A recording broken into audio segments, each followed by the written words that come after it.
Okay. We are not the problem. Yeah. Do you have a question? Say that, I was like, Hate speech does incite violence. Hate speech does incite violence. Black lives matter. Yeah, gotcha.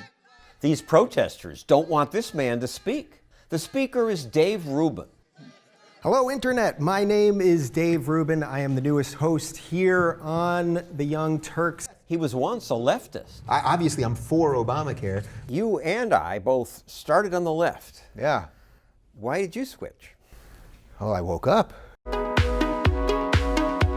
He woke up, he says, after he started doing a podcast and interviewed guests like Larry Elder. The most blatant racist example you can come up with right now. Cops are more willing to shoot if the perpetrator is black What's your data than white. What's your basis for saying that? 70% of the homicides are black on black. The idea that a racist white cop and shooting unarmed black people is a peril to black people is BS. And he just beat me with fact over fact over fact about how systemic racism doesn't exist. Not that racism doesn't exist. The more people he interviewed, the more he questioned his former beliefs.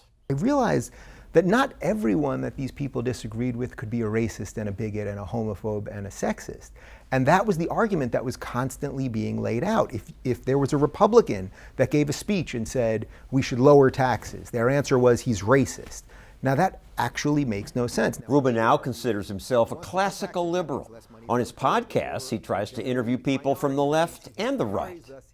Should government subsidize gay marriage and straight marriage the same way? Rubin was surprised that many people on the right were willing to debate. For all the differences that we might have, I'm pro-choice, most of them are pro-life. You know, I'm against the death penalty, most of them are for the death penalty.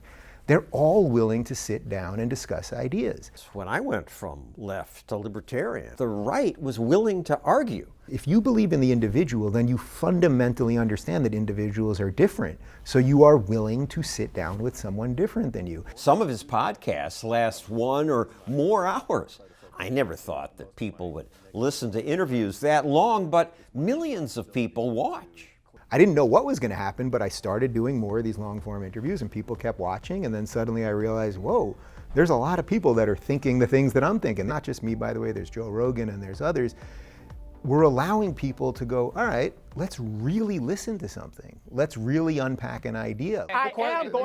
You don't learn anything when you watch CNN. You will actually be dumber having watched CNN. Because you have your own issues and demons to resolve. All right, guys, we're live on the YouTube. Because the Rubin Report features some controversial guests. Milo Yiannopoulos, welcome to the show. And because he sometimes criticizes leftists, and maybe because his podcasts are so successful, his former colleagues now hate him. you know, the right wing loves him now because he's a puppet for the right wing. He was lazy when he worked here. He's lazy now with his ridiculous show. She just sounds envious. I lost friends. I still lose friends now. I mean, it's incredible because this goes to the laziness of the argument of the left. They believe that if you disagree with them, that you're evil. Speech does incite violence. Hate speech does incite violence. Evil is what these protesters call it. Ladies, I'll gladly take a question from you. Have we established that already? They say just allowing him to speak is a form of violence.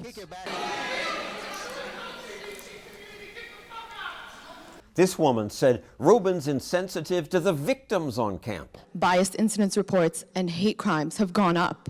Yeah, so... And people have been spit on, and people have been threatened, and people have been told to go home to their country. It doesn't mean that bad people don't exist, but tell me about your oppression. Maybe we can work through something.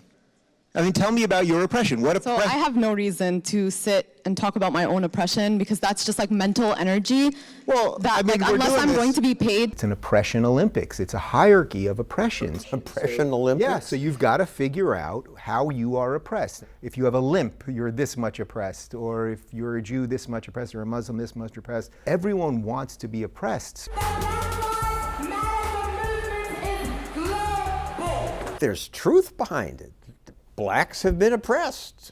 Women, some still are. Women are sometimes oppressed. No society is perfect, but the United States, by and large, has given more freedom to more people from every walk of life, regardless of your skin color, your sexuality. We have problems, yes. We can talk about all of those things, but to tell me those are things because you are oppressed, it ain't true, and that idea needs to be decimated.